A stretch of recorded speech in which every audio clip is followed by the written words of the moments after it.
Welcome in TarHeel Nation. This is the TarHeel Herald. Before we get into today's discussion, remember to leave a like, comment, subscribe. Really helps the channel grow. Hit that notification bell. And if you know any Tar Heels, think about giving them a share. So I originally opted out not to really discuss spring ball in a general sense, besides if we get any player news or coaching interviews, but something Jay Bateman said caught me, and it prompted me to go ahead and make this video. So Inside Carolina just released two videos, one of Phil and one of Jay, both, respectively talking about the offense and the defense, respectively, going into 2021. And I'll be going over those in a few other videos and talk about a few things. But there's the certain thing that he stated was, so it was after Ross was giving him a question, Ross Martin was giving him a question, and in that question he stated a few players. Well, Jay replied saying, what's funny, out of all those players you mentioned, none of them had had a spring practice yet. Well, I got a little confused for a second, and then because he said Tamari Fox, Ross Martin did. And I thought it must have been a mistake, but then I realized and checked to make sure he was right. Any recruit from 2019 who didn't enroll early and partake in spring has had zero spring ball, just the same as the 2020 class. That blew my mind. I never even thought about that before. And if you think about it, most who don't enroll early normally aren't impacting a lot as true freshmen. So a lot of these guys are just gaining as much experience as they can, and then, you try to hit year two hard. Well, they didn't get to go into this spring year their first time, and then the second time they don't get spring again, so now all they got is 2 summer camps going into their third year. Now, there was 5 people in 2019 in the class that did sign early. I know that's not a lot like we normally have, but the 5 who did was, of course, Sam Howe, Storm Duck, Emery Simmons, Kadri Jackson, Wyatt Tunnel. A lot of good names there, of course. But let me tell you, I'm not going to go through all of them. If you want to go see the 2019 class and see all the other guys who haven't got a spring yet, you can. But I want to mention a few. You'll know the names. They've already gotten some playing time. But they have had 0 spring ball. Chaffrey Brown, Eugene Asante, Don Chapman Jr., Tamari Fox, Asim Richards, Storm Duck, and JUCO transfer Ray Bahasic. Now, this spring is dire and very important to a lot of what's going to be our core production. Wide receivers, the depth on the offensive line, the defensive line, our young running backs besides Ty Chandler. The secondary, a lot of the secondary has not had it. Even linebackers. But basically, it seems like going into this year, over half our starters will only have had 1 spring ball. So,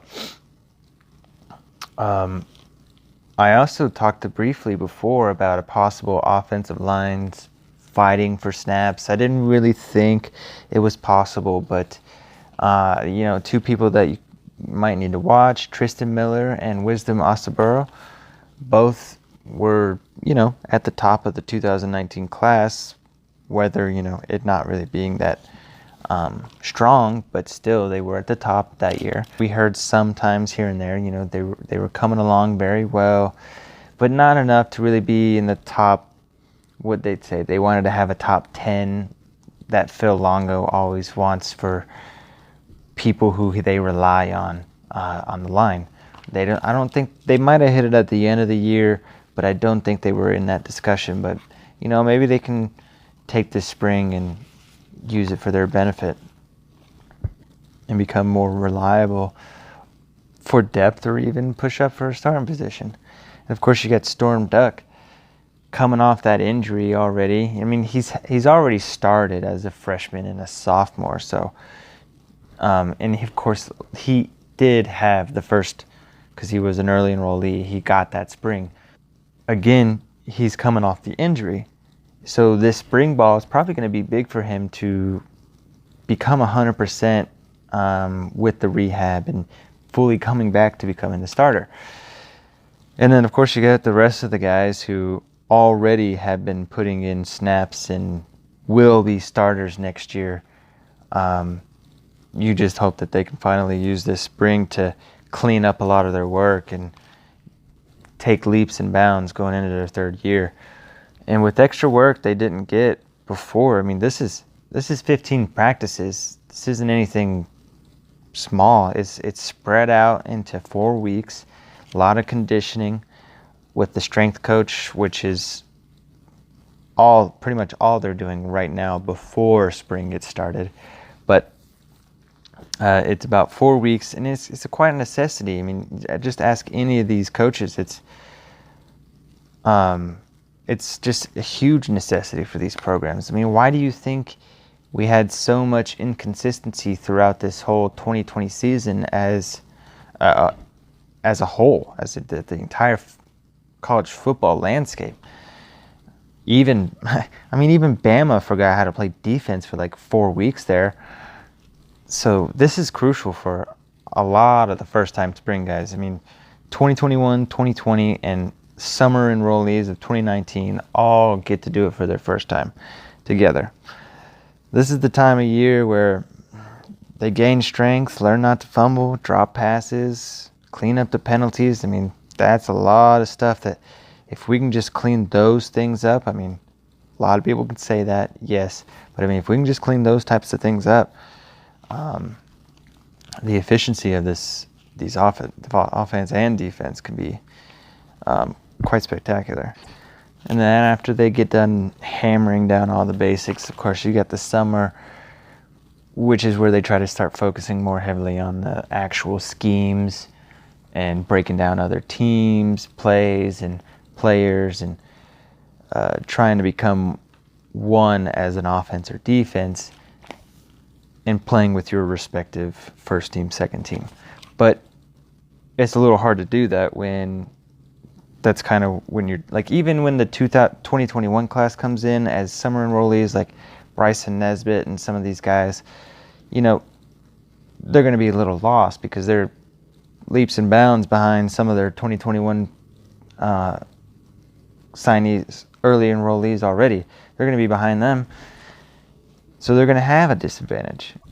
So that's why it really took me, it really shook me when I realized the 2019 guys went without 2 spring balls. And the one thing I hope for is as the 2019 class as an entire whole, I just hope they is fixing the drops, fumbles, holding the ball too long, penalties, and all the little miscues that cost more than you think. I mean, because we have a few starters already, but they haven't really blown anybody back yet besides Sam, of course. And I get that they've had the disadvantage compared to most underclassmen throughout the years, but they need to take this time to really focus and make up for all the lost time and use these 15 practices to do that. This class has a lot to prove in it, but I think they're very capable with guys like Storm and Tamari, Chaffrey. They got huge potential just waiting to be busted out this coming year. And hopefully more can step up with them so we don't have to fully rely on the young underclassmen. That's going to do it for this one, guys. Don't forget to like, comment, subscribe, hit that notification bell. And if you know any Tar Heels, don't forget to share. Thanks for tuning in, guys.